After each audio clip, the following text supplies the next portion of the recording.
रात के लगभग 2:30 बजे के आसपास का वक्त रहा होगा। एक आदमी की अचानक से आंख खुल जाती है। आंख खुलने के बाद वो खड़ा होता है और जब चलने की कोशिश कर रहा था, बार बार लोगों से टकरा रहा था और गिर रहा था। वो समझ नहीं पा रहा था कि उसके आसपास इतने सारे लोग कैसे सोए हुए हैं और क्या बात है। तभी वो जोर जोर से चीखने लगता है, चिल्लाने लगता है, क्योंकि एक 4 दीवारी के अंदर वो कैद था, बंद था। लोग जाग जाते हैं, लाइट जलाई जाती है और जब लाइट जल रही थी वो इतने सारे लोगों को देखकर समझ नहीं पा रहा था कि आखिरकार वो है कहां। तभी उनमें से एक आदमी कहता है कि भाई, ये जेल है और रात के 2:30 बजे हैं और तुम सो जाओ, चीखो मत, चिल्लाओ मत, तुम्हारे चीखने चिल्लाने से लोगों को परेशानी हो रही है, तकलीफ हो रही है। तभी वो व्यक्ति कहता है कि आखिरकार मैंने ऐसा क्या अपराध किया है जो मुझे यहां पर बंद कर दिया है। तभी वो व्यक्ति कहता है कि तुम 3 महीने से सलाखों के पीछे हो, तुमने 3 लोगों की हत्याएं की हैं और 4 लोगों को गंभीर रूप से घायल कर दिया है। वो सोचकर हैरान था, परेशान था कि आखिरकार मैंने ऐसा कोई अपराध नहीं किया है, फिर मुझे सलाखों के पीछे क्यों पहुंचाया गया है। आज की कहानी सुनने के बाद आपको वाकई हैरानी होगी, परेशानी होगी, आप सोचने पर मजबूर हो जाएंगे।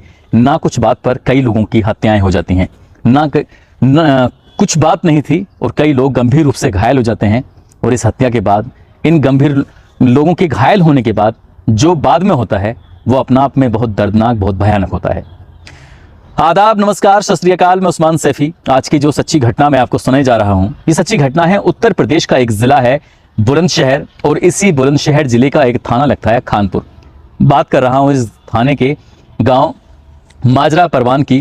दरअसल 21 मार्च 2022 की सुबह एक व्यक्ति जो किसान है, जिसका नाम है बलबीर सिंह, उम्र लगभग उसकी 40 साल के आसपास है। रात भर उसको नींद नहीं आ रही थी क्योंकि आज उसको खेत पर जाकर मक्का की बुवाई करनी थी। सुबह सुबह उठ जाता है, जैसे ही सूरज अभी निकला भी नहीं था, अपनी पत्नी से कहता है कि चाय बना के पिला दो, मैं खेतों की ओर जा रहा हूं और तुम खाना लेकर खेत पर आ जाना। अपनी पत्नी से ये बात कहकर वो चल देता है और चलने के बाद सीधा खेत पर पहुंचता है। सुबह के लगभग 8 बजे के आसपास का वक्त रहा होगा। गांव का एक व्यक्ति अपनी गाड़ी लेकर आ रहा था।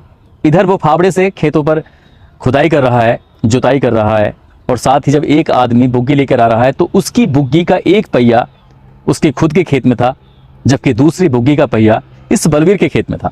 इसी बात को देखते हुए बलबीर ने कहा कि तुम्हें ये गाड़ी अपने ही खेत में रखनी चाहिए, मेरी खेत की तरफ आने की जरूरत भी मत करना। बस इतना कहना था कि गाड़ी पर बैठा हुआ व्यक्ति नत्थी सिंह जिसका नाम था, उसने कहा कि मेरे हाथ में पैना है, जिस पैने से मैं इन गाड़ी में चलाने वाले इस पशु को मार रहा हूं, इसी से तुम्हारी भी पिटाई कर दूंगा। बस इतना कहना था कि उसने फावड़ा उठाकर 1 नहीं 2 नहीं तब तक वार करता रहा, जब तक क्या नत्थी सिंह की घटनास्थल पर मौत नहीं हो जाती। उसके चीखने की, उसकी चिल्लाने की आवाज प्रेमपाल सुन रहा था, और प्रेमपाल की पत्नी वही काम कर रही थी जिसका नाम विमला होता है। विमला और प्रेमपाल दोनों इस चीख पुकार को सुनने के बाद मौके पर आते हैं। उनकी कोशिश ये थी कि जिस व्यक्ति की हत्या की जा रही है, जिस व्यक्ति पर लगातार वार किया जा रहा है, उस व्यक्ति को बचाया जाए। और जैसे वे मौके पर पहुंचते हैं तो बलबीर ने आप देखा ना ताप देखा, उससे छूटकर नत्थी सिंह से सीधा प्रेमपाल पर हमला कर देता है और प्रेमपाल के बाद विमला पर हमला कर देता है। बार बार वो फावड़े मार रहा था और फावड़े के वार से तीनों की घटनास्थल पर ही मौत हो जाती है। बस यहां से वो अपना फावड़ा लेकर अब दौड़ने लगता है, भागने लगता है। उसको कुछ समझ में नहीं आ रहा था कि वो कर क्या रहा है। सामने तेजपाल सिंह पड़ जाते हैं। तेजपाल सिंह की उम्र लगभग 68 साल थी और अब तक जो मरने वाले थे किसी की भी उम्र 60 साल से कम नहीं थी, सबके सब 60 साल से ज्यादा ही थे। नत्थी सिंह से 65 साल होते हैं। पति पत्नी की उम्र 62 साल और 60 साल के आसपास होती है। अब तेजपाल सिंह रास्ते में पड़ते हैं तो उनकी उम्र 68 साल होती है। उनको भी बहुत जोर का एक फावड़ा मार दिया जाता है। गंभीर रूप से घायल वो व्यक्ति जमीन पर गिर जाता है। आगे रवि मिलता है, रवि को भी इसी तरह से फावड़ा मारा जाता है। उसके बाद नौरंग मिलता है, नौरंग को भी इसी तरह से फावड़ा मारा जाता है। एक और व्यक्ति मिलता है। कुल मिलाकर उसने अब तक 7 लोगों पर हमला बोला था, जिसमें 3 लोगों की घटनास्थल पर ही मौत हो जाती है।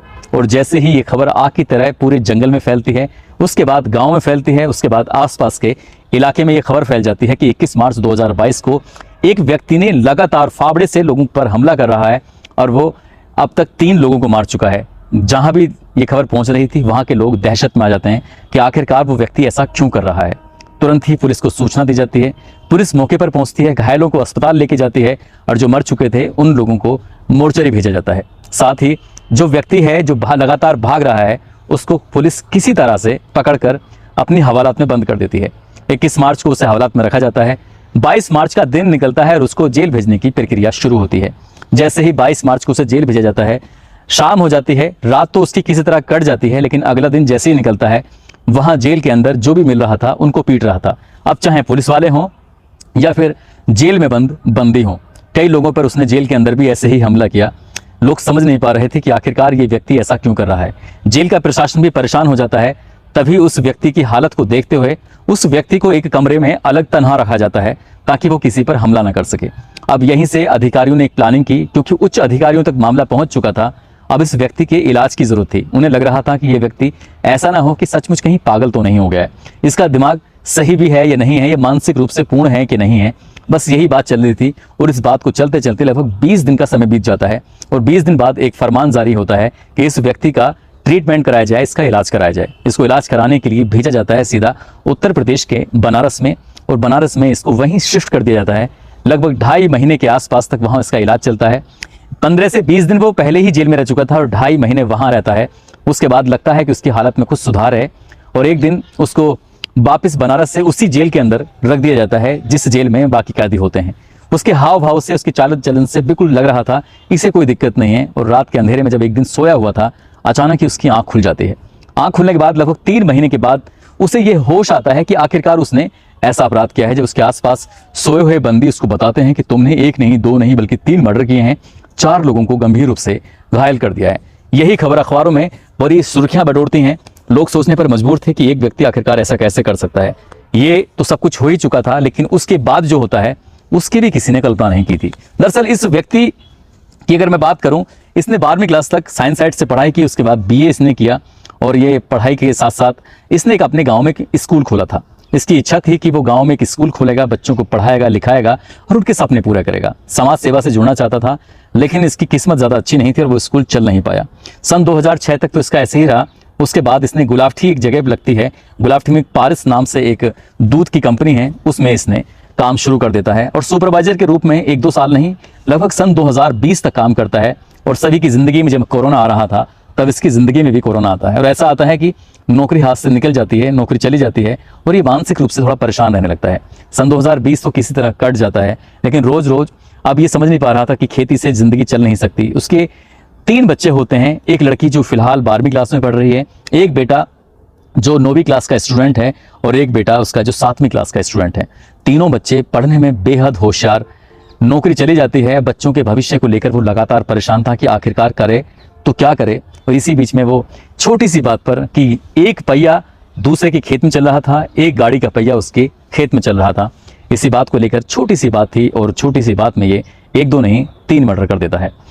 यहाँ तो सब कुछ जो भी हुआ है वो बहुत ही भयानक हुआ है, लेकिन जैसे ही गांव वालों के इस बात की पता चलता है, पूरे इलाके में पता चल जाता है, तो इसके घर वाले जो परिवार के बाकी लोग होते हैं, अपनी जान बचाने के लिए उन्हें लगता है कि अगर गांव में रहेंगे तो शायद बात कहीं कुछ खराब ना हो जाए, इसलिए परिवार के बाकी लोग, इसकी पत्नी और तीनों बच्चे बाहर चले जाते हैं। इसके माता पिता राम सिंह, जिनकी उम्र लगभग 80 साल के आसपास है, माँ 78 साल की है, जिनका नाम कैला देवी होता है, वो भी किसी रिश्तेदारों के यहाँ पर रहना शुरू कर देते हैं। छोटा भाई है कमल सिंह, जो कि पैरालाइज हो जाता है और उसको एक बेटा है और एक बेटी है। बेटी 7वीं क्लास में है और बेटा 9वीं क्लास में है। पत्नी वो अपने बच्चों को लेकर अपने मायके चली जाती है। सबसे बड़े वाले भाई जो नेवी के ऑफिसर से रिटायर हो चुके हैं, ओम प्रकाश सिंह उनका नाम है, अभी कुछ दिन पहले ही वो रिटायर हुए थे। रिटायर होने के बाद नोएडा में अपने बेटी के साथ रहने लगते हैं और उन्हें अच्छी एजुकेशन देने की कोशिश कर रहे थे। लेकिन इस बीच में छोटा भाई बलबीर सिंह जब ये कांड कर देता है, उसके बाद परिवार का इस गांव में जाना दूभर हो जाता है। जाने की कोशिश करते हैं तो गांव के लोग नाराज थे कि हम इन्हें गांव में घुसने नहीं देंगे। भारत का संविधान कहता है कि जो अपराध करता है उसको सजा मिलनी चाहिए, भले ही चाहे अपराधी छूट जाए, लेकिन किसी बेकसूर को सजा नहीं मिलनी चाहिए। लेकिन इस घटनाक्रम के बाद 1-2 नहीं बल्कि सीधे 14 लोग सफर करने लगते हैं। 14 लोग कभी लौटकर अपने गांव वापस नहीं आ पाते और जब इस घटना को 7-8 महीने से ज्यादा का समय बीत जाता है, तब लोग वो अपने गांव जाने की वापस कोशिश कर रहे थे, लेकिन उन्हें किसी ने गांव में घुसने ही नहीं दिया। क्यों? क्योंकि उनके परिवार के एक व्यक्ति ने इतना बड़ा अपराध जो किया है।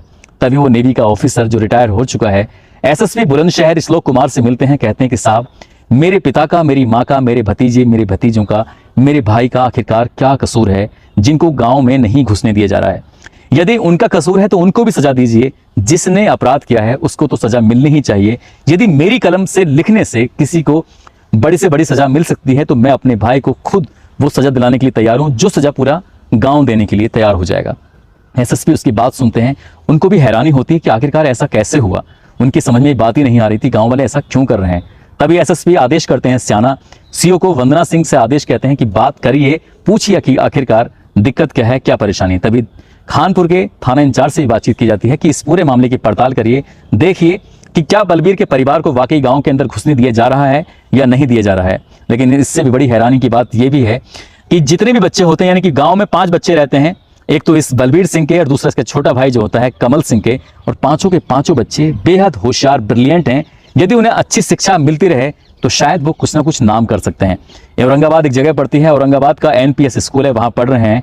लेकिन जब से ये घटना हुई है, ना वो स्कूल जा पा रहे हैं, ना माँ बाप अपने घर पर आ पा रहे हैं, कोई कुछ भी नहीं कर पा रहा है। ऐसा लग रहा है मरने वाले तो मर गए हैं, जो घायल हैं वो अपने स्वस्थ होने की कामना कर रहे हैं, लेकिन ये परिवार तिल तिल करके मर रहा है। जल्दी ही एक पंचायत आयोजित होगी, नहीं होगी, इन्हें वापस बुलाया जाएगा या नहीं बुलाया जाएगा। एसएसपी इसमें क्या हेल्प करते हैं, करेंगे नहीं करेंगे, ये अभी भविष्य के गर्भ में छिपा है। इन हत्याओं के लोगों को घायल करने की बलबीर सिंह को क्या सजा मिलेगी या नहीं मिलेगी, ये भविष्य के गर्भ में छिपा है। लेकिन 5 बच्चों का भविष्य क्या होगा, इसको लेकर कई तरह के प्रश्न चिन्ह लग चुके हैं। दोस्तों, इस घटनाक्रम को सुनाने का उद्देश्य किसी को परेशान करना नहीं है, किसी का दिल दुखाना नहीं है, बल्कि आपको जागरूक करना है, आपको सचेत करना है कि महज छोटी सी बात के लिए इतना बड़ा अपराध हो जाता है। और बाकी जो परिवार के बहुत सारे लोग होते हैं, 10-12 लोग, वो आज भी सफ़र कर रहे हैं। इसलिए अपराध को करने से पहले 1000 नहीं हज़ारों बार सोचना चाहिए, ताकि आपके हाथों से कहीं कुछ गलत ना हो जाए और उसके बाद आपके परिवार के लोग बाद में सफ़र ना करें। दोस्तों, जाते जाते गरिमा सिंह राठौर जो कि पटना की रहने वाली हैं, सुजाता सिंह, आज इन दोनों का जन्मदिन है। इन दोनों को जन्मदिन की बहुत सारी शुभकामनाएं, बहुत बहुत मुबारकबाद। साथ ही आप लोग अपना ख्याल रखें, सुरक्षित रहें। जय हिंद, जय भारत।